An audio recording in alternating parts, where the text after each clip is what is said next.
गुरु भगवान के शुक्राने हैं। हम लोगों ने लिया था राजा जनक द्वारा स्वयंवर का आयोजन।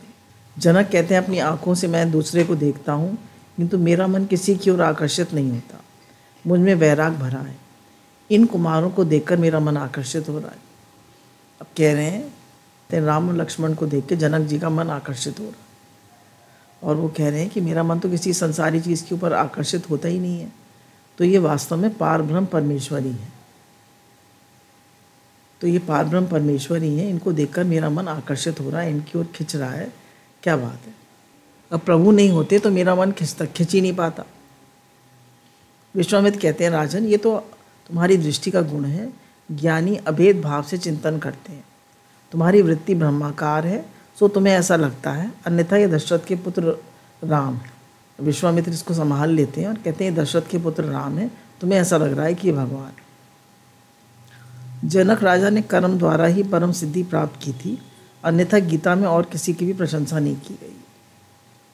राजा जनक की गीता में प्रशंसा की गई है कि कर्म योगी हो ऐसा कैसा, राजा जनक जैसा। ज्ञानी हो कैसा, राजा जनक जैसा। विश्वामित्र राम और लक्ष्मण जनकपुरी के बाहर एक उद्यान में रह रहे हैं। सायंकाल की संध्या उपासना भी नियमित रीति से मिस करते हैं। विश्वामित्र के साथ उन्होंने सत्संग किया। रात्रि के समय में विश्वामित्र की चरण सेवा करने लगे। आशीर्वाद मांगने से नहीं, अपने आप हृदय से मिल जाते हैं।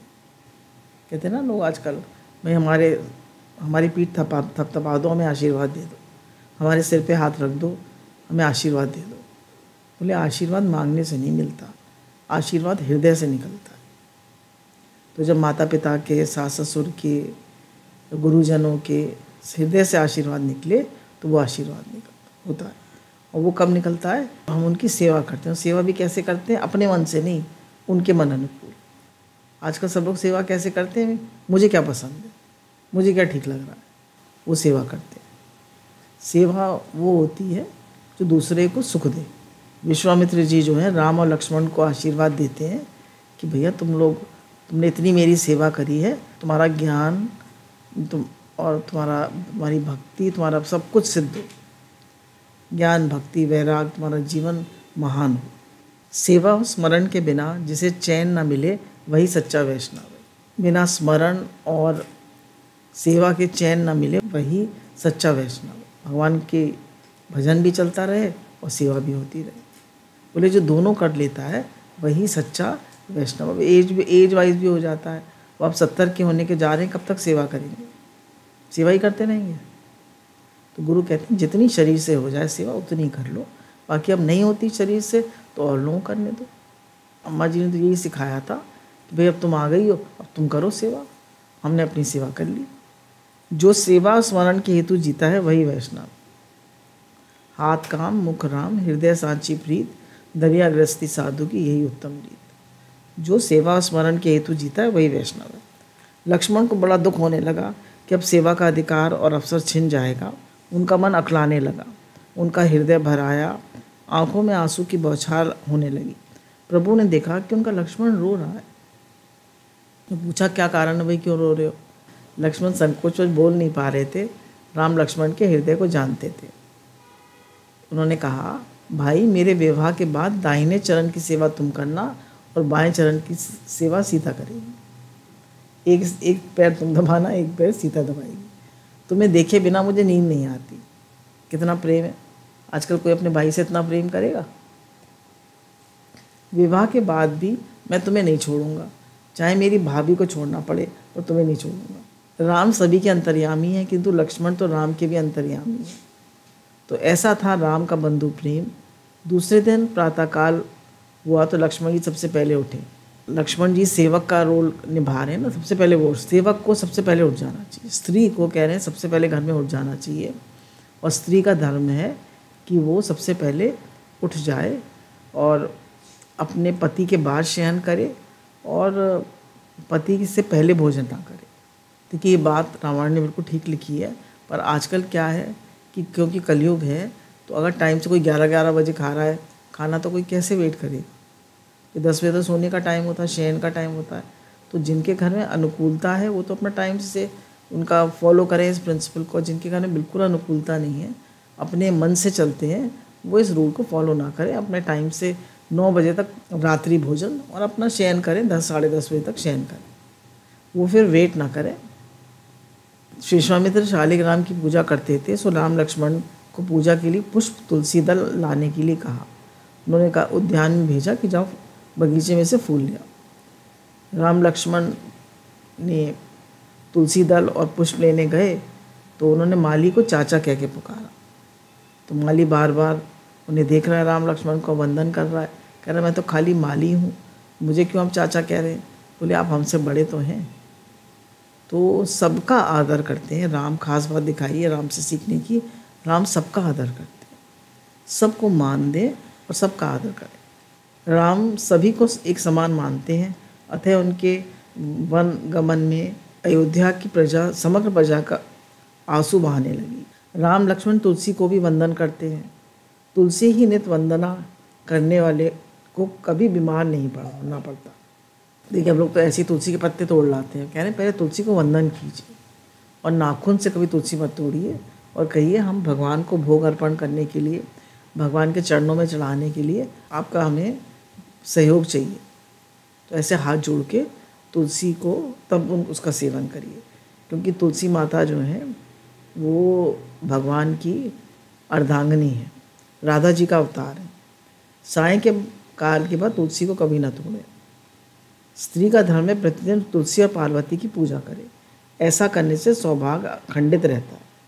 वैसे बता रहे हैं उसी समय सीता जी भी आ गई बगीचे में। सीता जी ने राम जी को देखा और राम जी ने सीता जी को देखा, उनकी दृष्टि मिलन हुई। तो सीता जी ने कहा पार्वती जी से कि मुझे राम जैसा पति चाहिए।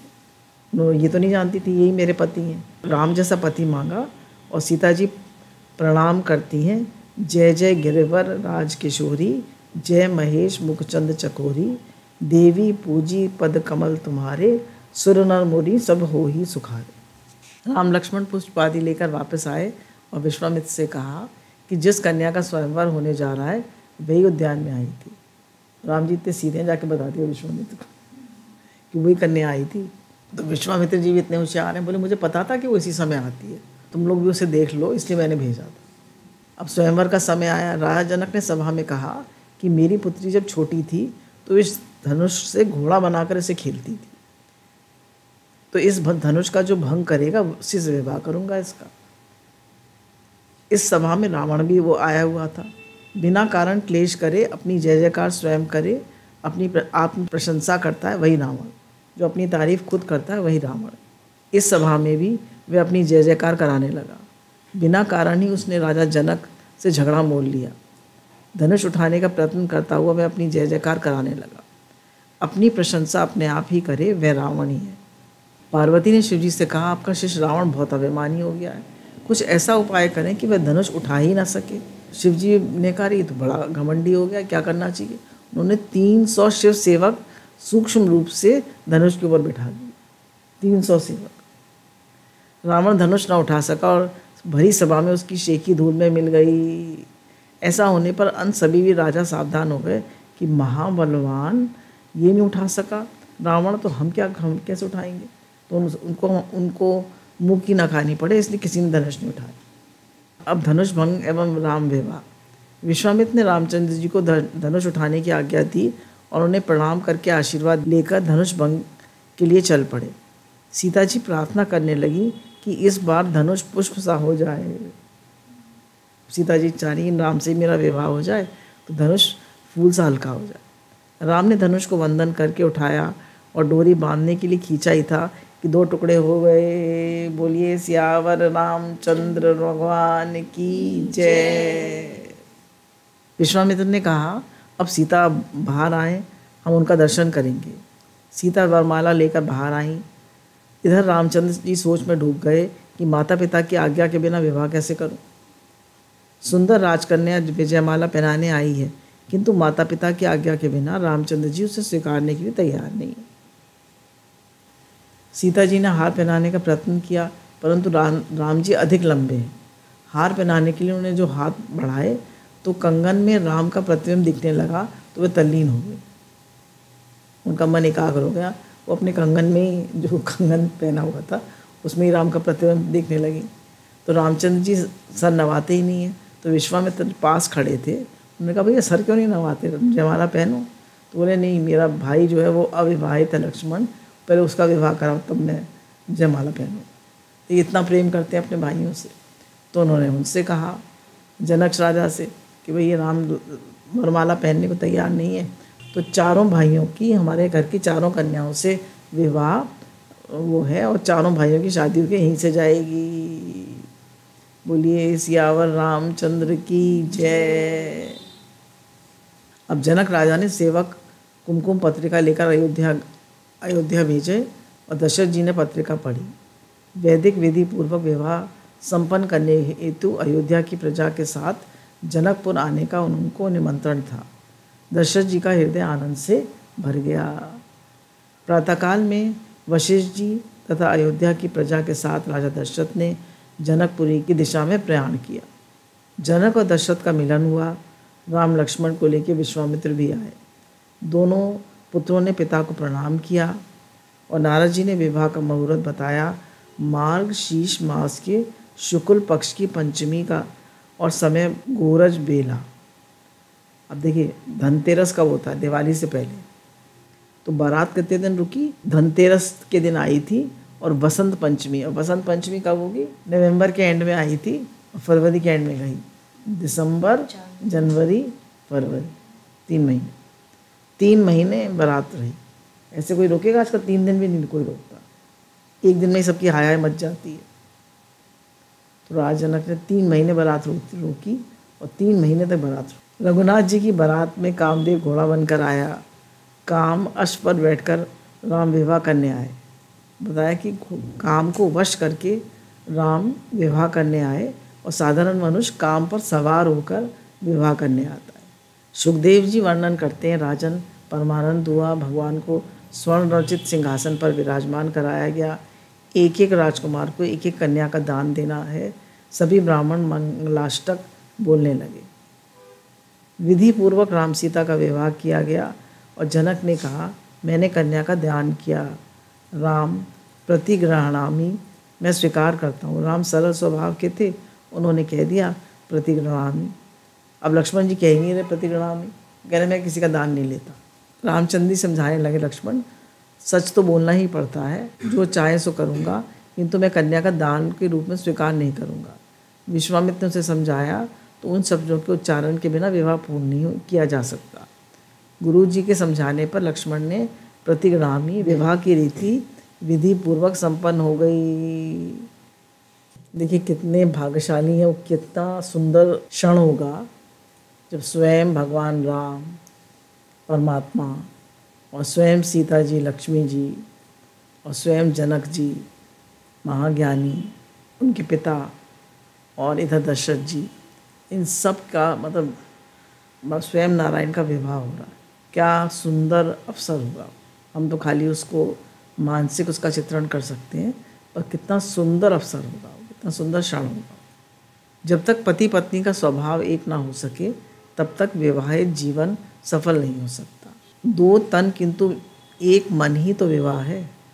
विवाह के बाद दोनों एक ही हो जाते हैं।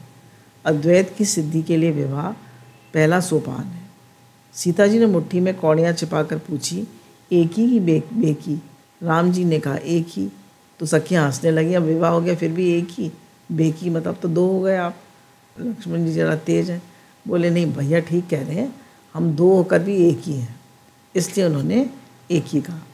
सभी को आनंद हुआ किंतु आनंद की तृप्ति नहीं हुई। कनक सिंहासन पर राम जी और सीता जी विराजमान। रामचरित अनंत है। राम की विवाह कथा जो प्रेम से सुनेगा उसका सदा मंगल हो। विवाह की सभी विधियां पूर्ण होने के बाद रंग महोत्सव हुआ और अब सभी ने अयोध्या की दिशा में प्रयाण किया। अब मेरे आंगन में 4 लक्ष्मी नारायण आए हैं, ऐसा जानकर कौशल्या ने पूजा आदि विधि से उनका हार्दिक स्वागत किया। साक्षात महालक्ष्मी सीता जी जनकपुरी छोड़कर जा रही हैं। मेरे जाने के बाद इन लोगों का क्या होगा। माता जी ने अपने आंचल में चावल भरकर चारों ओर बिखेर दिए। आज भी मिथिला में चावल बहुत पकते हैं। आपने देखा होगा, मुझे अपनी शादी का याद है कि सूप में लड़की के आगे चावल, सूप में चावल लेती है लड़की और ऐसे ऐसे धान होता है उसको पीछे फेंक देती है। मतलब अब इस घर से मेरा अन्न-जल उठ गया। और जब ससुराल में आती है तो एक गेहूँ भर के कलश रखा जाता है, घर में घुसती है तो उसको लुढ़काती है। अब इस घर में मेरा अन्न-जल शुरू हो गया। ये रीति है। तो ये सब प्रतीक हैं। अयोध्या की प्रजा सीताराम का दर्शन कर रही है, अतिशय आनंद हुआ। विश्वामित्र जी का भी बड़ा सम्मान किया गया। घर आने पर राजा दशरथ ने रानियों के समक्ष जनक राजा की भूरी भूरी प्रशंसा की।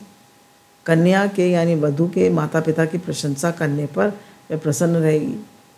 कह रहे हैं बहू के माता पिता की प्रशंसा करनी चाहिए तो वो प्रसन्न रहती है। तुम प्रेम करोगे तो लोग भी तुमसे प्रेम करेंगे। जनक राजा की प्रशंसा सीता जी ने भी सुनी। दशरथ जी ने कहा, ये पराई पुत्री अब हमारे घर आई है। इस प्रकार हमारी आँखों की रक्षा पलकें करती हैं, उसी प्रकार सीता की भी रक्षा करना। कौशल्या जी से कहा, जिस प्रकार पलकें आँखों पे रहती हैं, इस प्रकार तुम सीता को रखना। वधू लड़कनी पर घर आई, रखूं नैन पलक की नाई। अब सूर्य जी सावधान करते हैं। आनंद के दिन बहुत शीघ्र बीत जाते हैं। रामचंद्र जी 27 वर्ष के हैं और सीता जी 19 वर्ष की है। 8 साल का फ़र्क है दोनों में। आजकल तो बराबर की शादी हो जाती है। एक दिन राजा दशरथ राजसभा में विराजमान थे। उनका मुकुट कुछ टेढ़ा हो गया। उन्हें देखा कि मेरे कुछ बाल सफ़ेद हो रहे, तो उनको लगा कि अब तो वृद्धावस्था आ गई।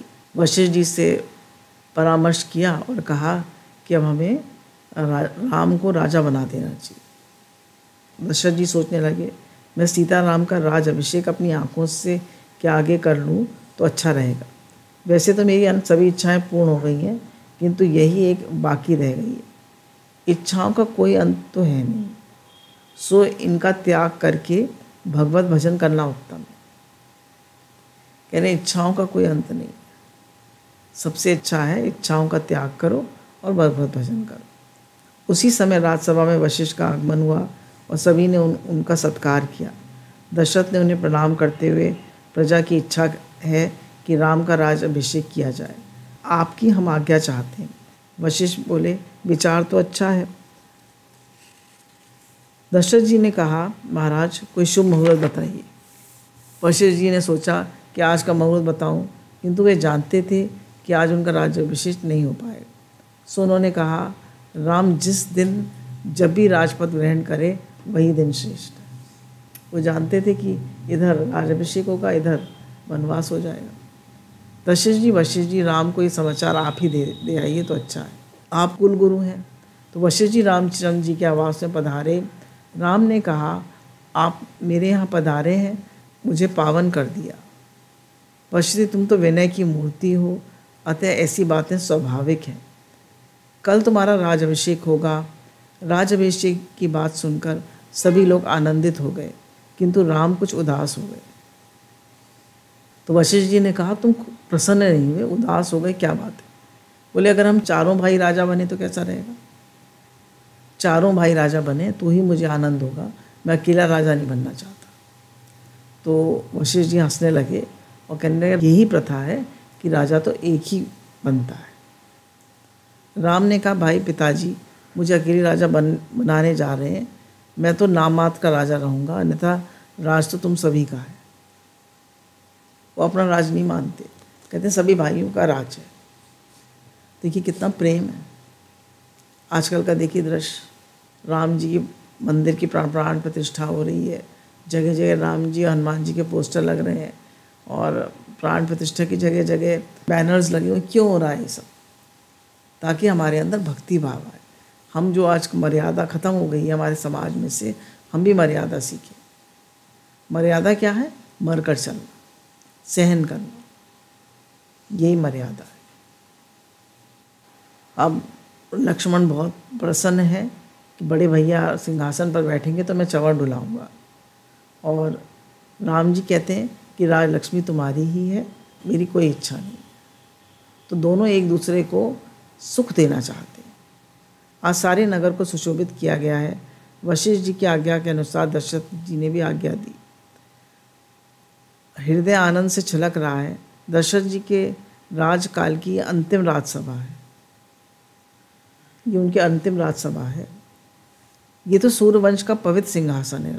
सोच रहे हैं दशरथ जी कि सूर्यवंश का पवित्र सिंहासन है, जिस राजसभा पर कभी रघु, भगीरथ, दिलीप आदि भी विराजमान हुए थे, उसे उन्होंने प्रणाम करते हुए कहा, आज तक मैंने तुम्हारी गोद में था, कल मेरा राम यहाँ बैठेगा, उसकी रक्षा करना। सारी अयोध्या में बात फैल गई। सारे नगर में आनंद की लहर दौड़ पड़ी, किंतु देवों को दुख हुआ। यदि राम कल राजपथ पर ग्रहण बैठ गए तो रावण को कौन मारेगा? रावण और उसके राक्षस बहुत सता रहे हैं। देवों ने विघ्नेश्वरी देवी का आह्वान किया और माताजी पधारे। उन्होंने कहा कि भाई आप जरा राम के राज्याभिषेक में विघ्न डालें। तो उन्होंने कहा कि भाई किसके में डालें? भरत के में डालें। बोले भरत को तो कभी हम छू भी नहीं सकते। बोले लक्ष्मण के में डालें। बोले लक्ष्मण भी नहीं डाल सकते। बोले उनके डालें शत्रुघ्न के। बोले उसके भी नहीं डाल सकते। किसके विघ्न डालें? तो उन्होंने कहा कि मंथरा जो है ये कैकई देश से आई है, इसके मन में विघ्नेश्वरी को प्रवेश करा दिया। सोचते हुए उनके मन में मंथरा की याद आ गई और मंथरा का मन कैकई के देश में हुआ था। विघ्नेश्वरी ने मंथरा में प्रवेश किया। मंथरा अयोध्या नगरी में घूमती हुई नगर का साज श्रृंगार देखने लगी। उसने पूछा भाई क्या हो रहा है, इतने सजा क्यों रहे? तो उनकी जो दासी थी कौशल्या की, उसने कहा तुम्हें नहीं पता कल राम का राज्याभिषेक है, और देखो ये मुझे मोतियों का हार कौशल्या माँ ने दिया है, और जब राम राजा बन जाएंगे तो मुझे 2 गांव मिलेंगे, तुम्हें क्या मिला है? चिढ़ गई मंथरा, जल गई। अब यहाँ कौशल्या से गलती हो गई। उन्होंने अपनी दासी को तो हार दिया और सब दासियों को भी हार देना चाहिए था, तो ये घटना टल सकती थी। छोटी छोटी बातों का भी हमें ध्यान रखना चाहिए। महात्मा कहते हैं कौशल्या से भूल हो गई। जब एक दासी दौड़ती हुई आई और कौशल्या के राज्याभिषेक का समाचार सुनाया तो उन्होंने आनंदित होकर दासी को एक मोती का हार दिया और कहा कल मेरा पुत्र राजा बनेगा तो तुम्हें 3 गांव का जागीर हो देगा, राम तुम्हें मुझसे ही सम्मान देगा। तो मतलब सबको मान देना चाहिए, सबको। किसी एक को भी आप मान नहीं देंगे तो आपके जीवन में दिक्कत आएगी, प्रॉब्लम आएगी।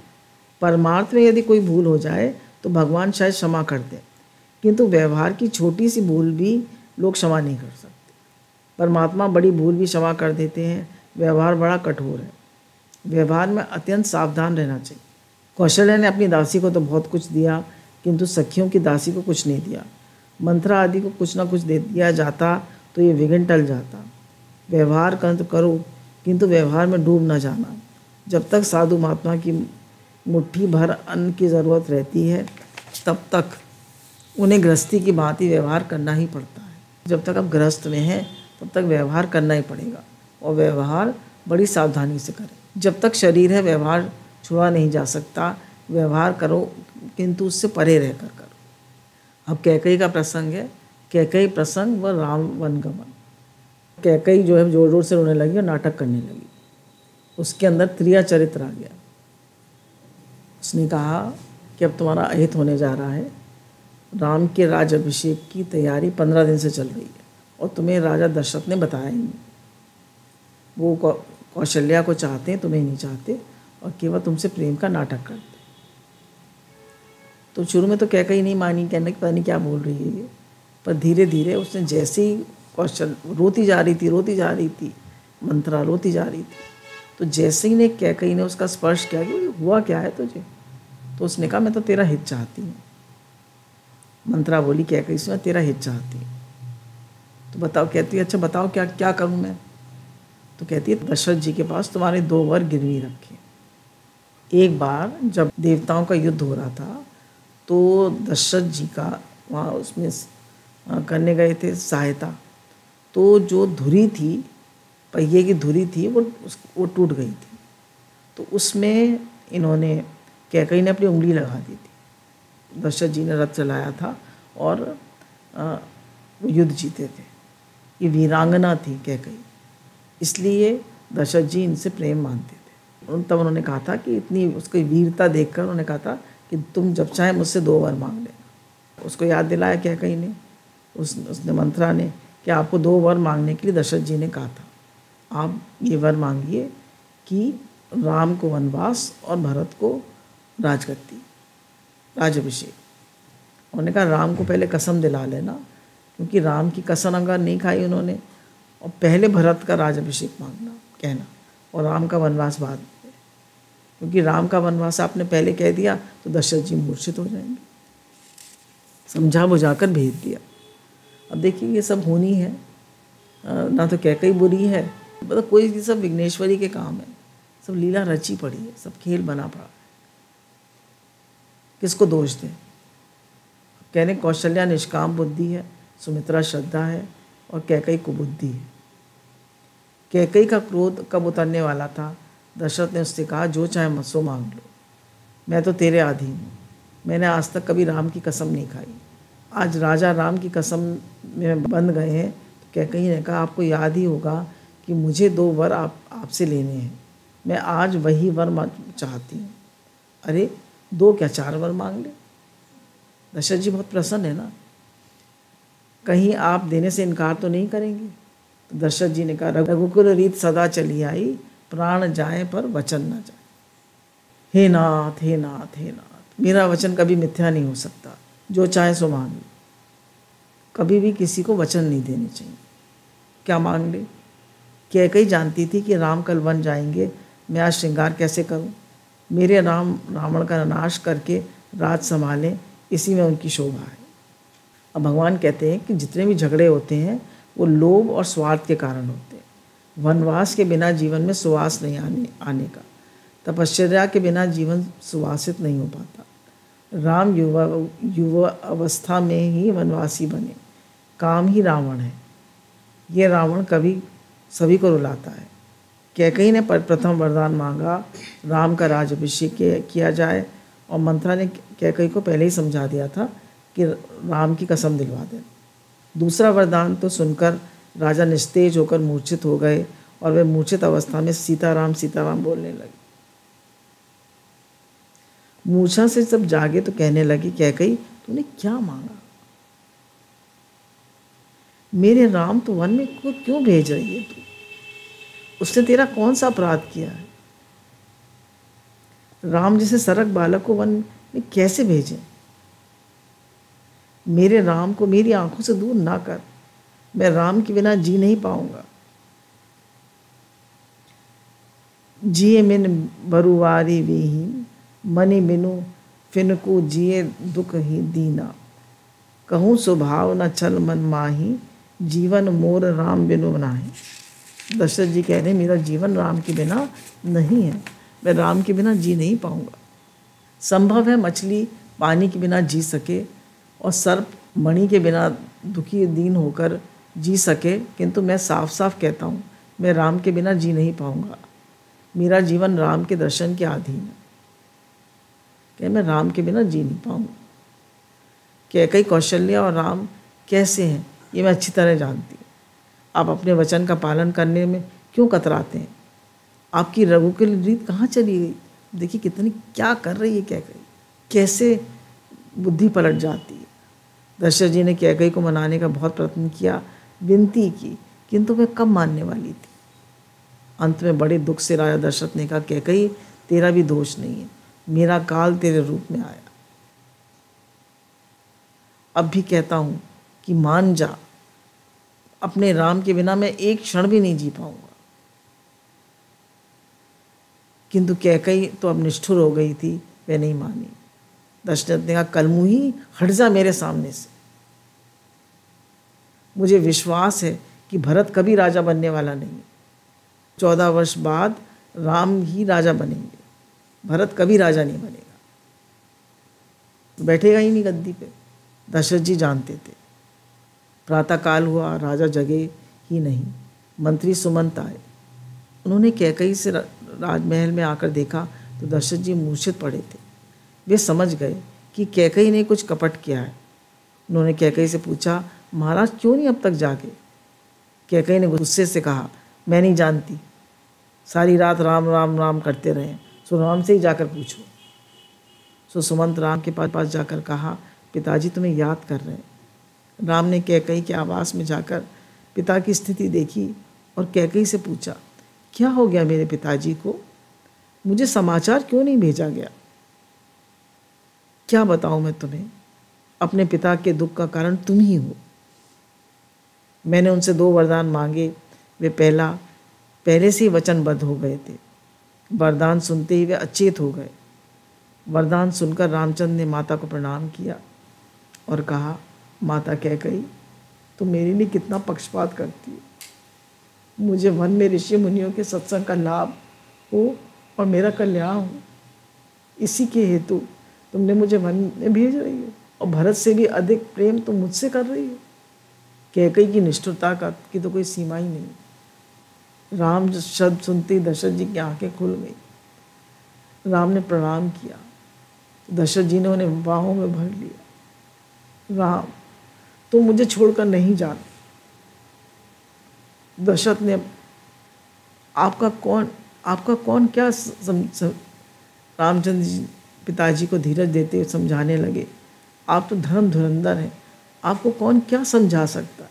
14 वर्ष का समय तो अत्यंत शीघ्र ही बीत जाएगा। आपके दर्शन के लिए मैं वापस आ जाऊंगा। आपके आशीर्वाद से वन में मेरा कल्याण ही होगा। मुझे तो बड़ा आनंद है, मेरा प्रिय भाई भरत राजा होने जा रहा है। वहां से अब रामचंद्र कौशल्या के पास आए। माता कौशल्या का दिल भर आया। सुंदर आसन पर बिठलाकर बला उतारती हुई कहने लगी, अच्छा ही हुआ तू आ गया बेटा, आज तो तेरा राज्याभिषेक होगा। वशिष्ठ जी राज तिलक करेंगे। राजसभा में अधिक समय रहना पड़ेगा, तो अभी कुछ भोजन कर ले। रघुनाथ जी ने गंभीरता से माता से कहा, पिताजी ने भरत को अयोध्या का राज दिया है और मुझे वनवास। कौशल्या ने सारी बात सुनी तो वे दुख से स्तब्ध सी रह गए। ऐसी बातें उनके हृदय में बाणों की भांति चुभ गई। उन्हें जो दुख हुआ उसका वर्णन शब्दों में नहीं किया जा सकता।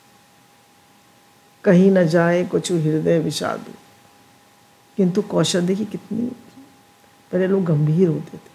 कौशल्या ने कैकई के लिए कुछ नहीं कहा, किंतु कौशल्या ने अपने को संभालते हुए कहा, भरत राजा बने, तू वनवासी बने, ये तो ठीक है, किंतु तेरे जाने के बाद पिताजी का क्या होगा?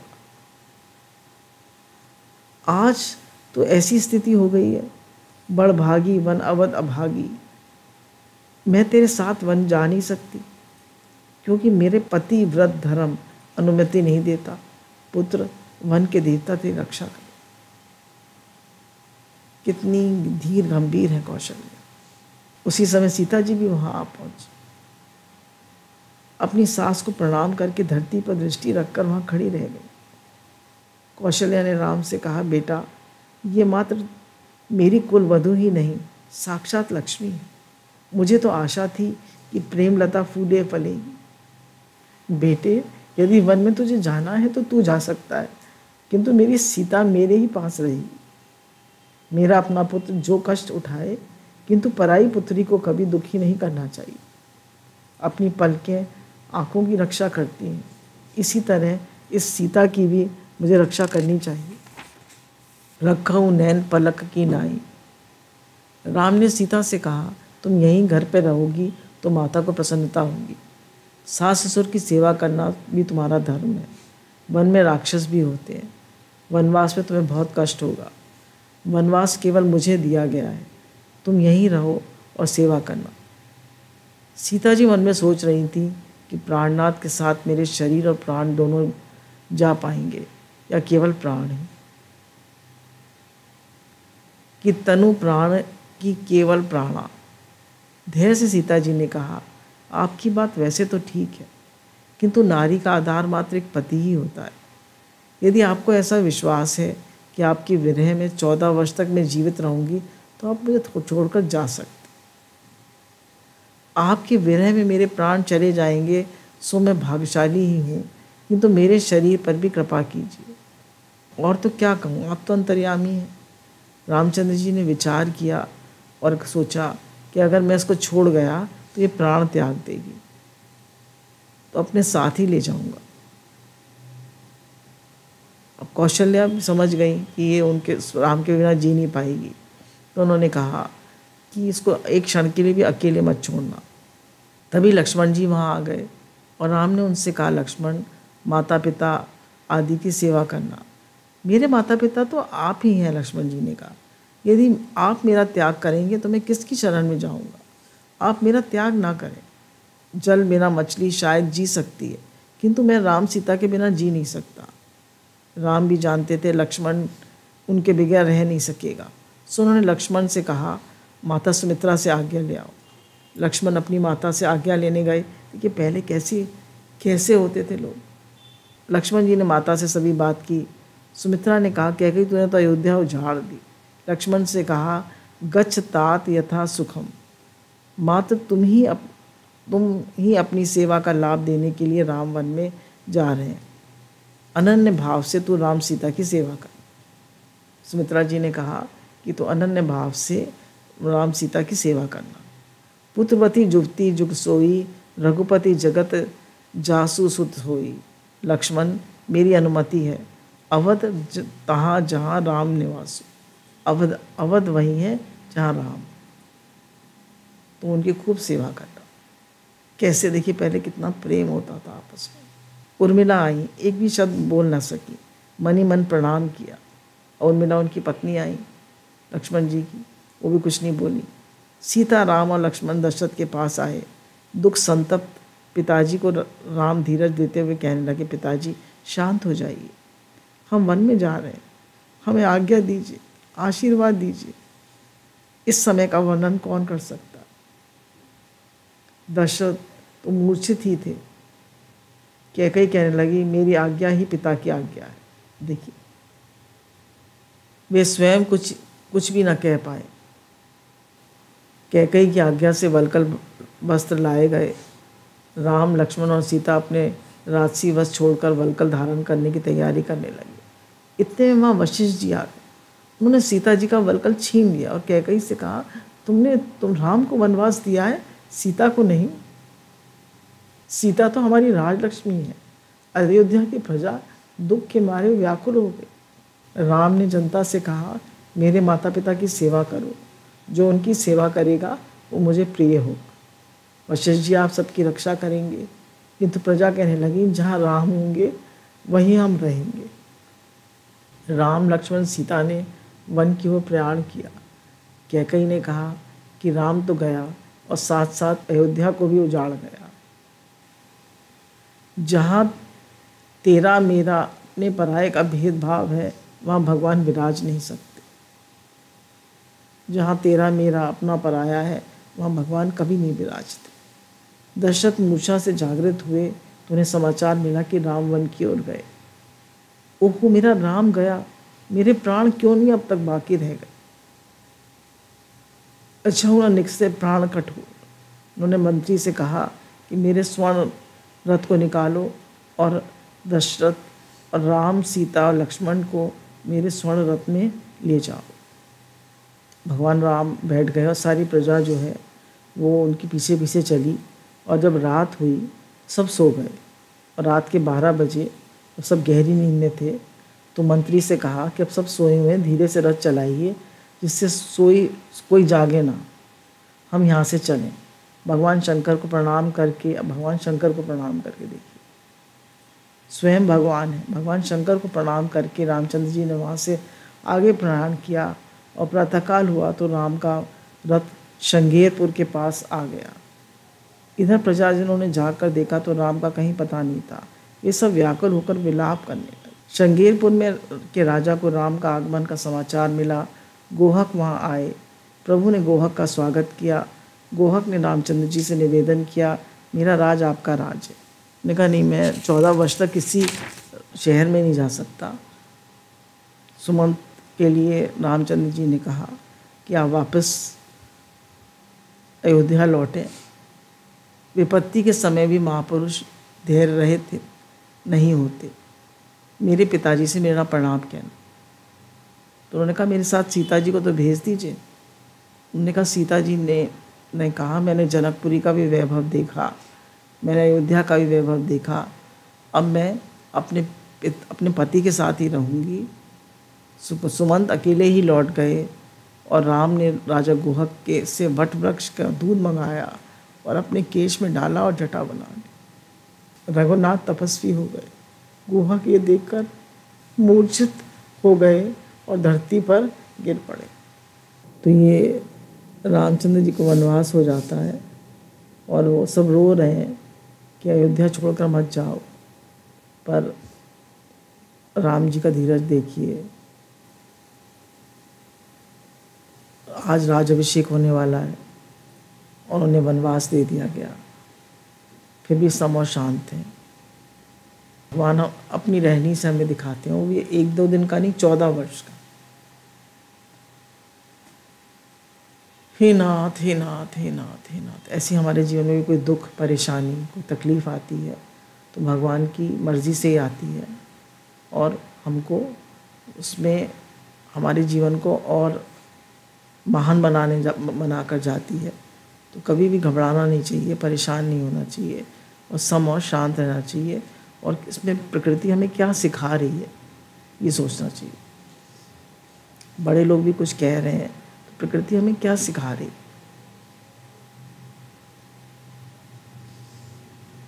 तो राम जी का इतना प्रेम था, इतना प्रेम था, सबसे इतना प्रेम था कि पूरी अयोध्या रो रही